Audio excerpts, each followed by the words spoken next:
Well, I had a comment that asked about the fuel system in the car and the regulator on it, so I'm going to make a video going over it here to the best of my abilities.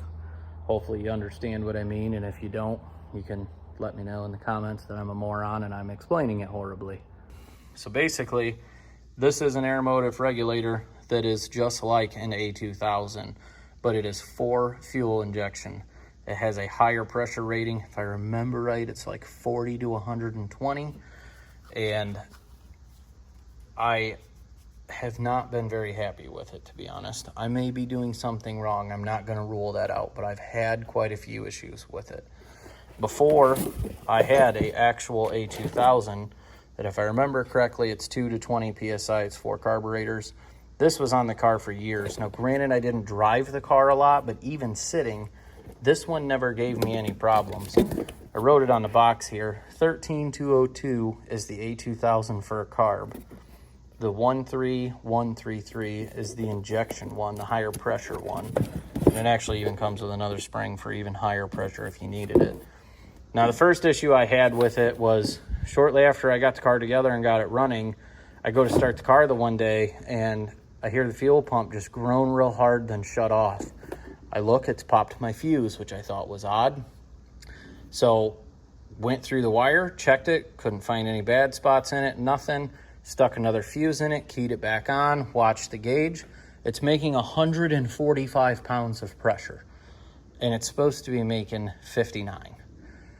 So I went through, blew through the return line, made sure nothing was wrong with it, and ultimately ended up taking the top of it off to see if something had gotten into it somehow, and there was nothing in it, couldn't find anything wrong with it.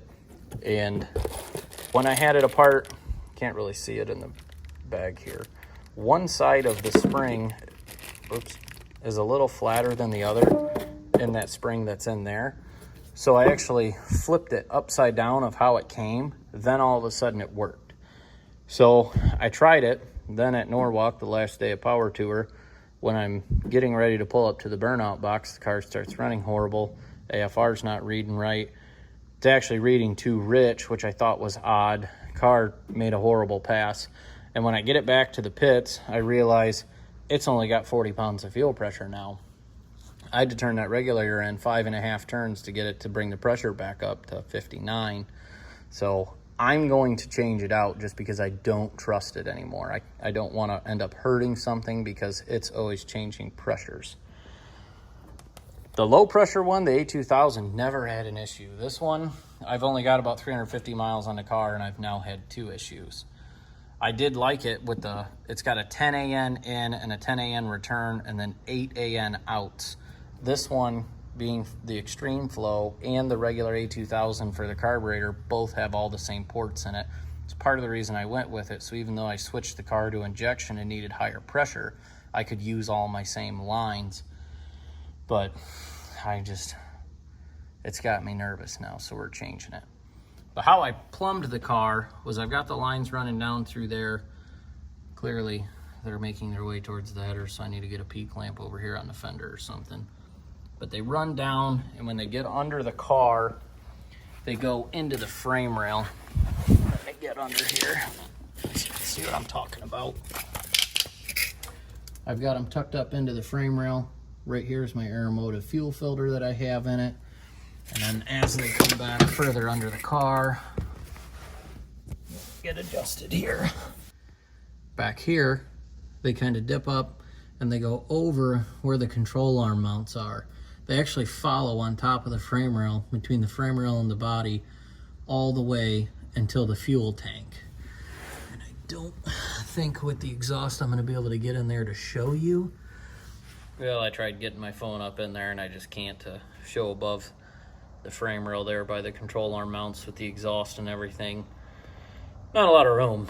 It's kind of why I tucked it so it goes up on top of the frame and it's got a couple P-clamps holding it, keeps it away from the exhaust. Then just in front of the fuel tank, it dips back into the frame rail. I've got it and the power wire coming through right there. Right here is my pump mounted in this rear cross brace. And then it goes to a sump that I have in the tank. And I can clearly see now that my original tank to this car is beginning to leak. So looks like we'll be redoing that, but not a big deal.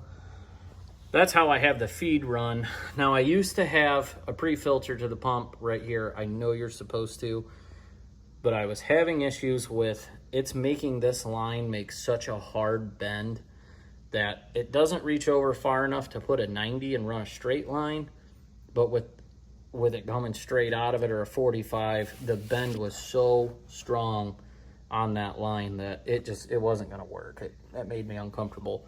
So I run the car at first, making sure that there was nothing that had gotten in the tank with the pre-filter on it, and then ended up taking it off because I knew it was just going to give me problems trying to drive it. So that's not recommended.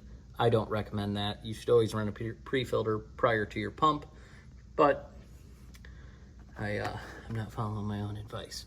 So outside of that, the return line, when I had the tank out and sumped it, up in the front where the original return barb would have been, I actually drilled that out and put a 8AN bulkhead fitting in it, so it still returns to the front of the tank like a normal stock car would have, but it draws out of the sump in the back. So kind of as a summary, the high flow, part number 13133, extreme flow, whatever they call it, for the higher pressure EFI stuff, not been the greatest experience for me anyway. And I'm not saying it's a bad product. I may be doing something wrong and I don't even realize it. The regular A2000, part number 13202, for the carburetor pressure stuff, that's been great. I had that on the car for years and never had an issue with it. Didn't drive the car a whole lot through that time, but even with it sitting and everything, it never gave me an issue. So I'm going to switch it out now to a different brand just so I don't have to worry about it with the EFI, so I don't hurt nothing. But I'd feel more comfortable with a different one on it now. So if there's anything I missed in this video, just let me know and I can try to address it to the best of my abilities. If it's anybody else that's watching it, if you'd want to like and subscribe and kind of see what kind of dumb stuff I get into tinkering around, that would really help me out, and hope you guys enjoyed the video.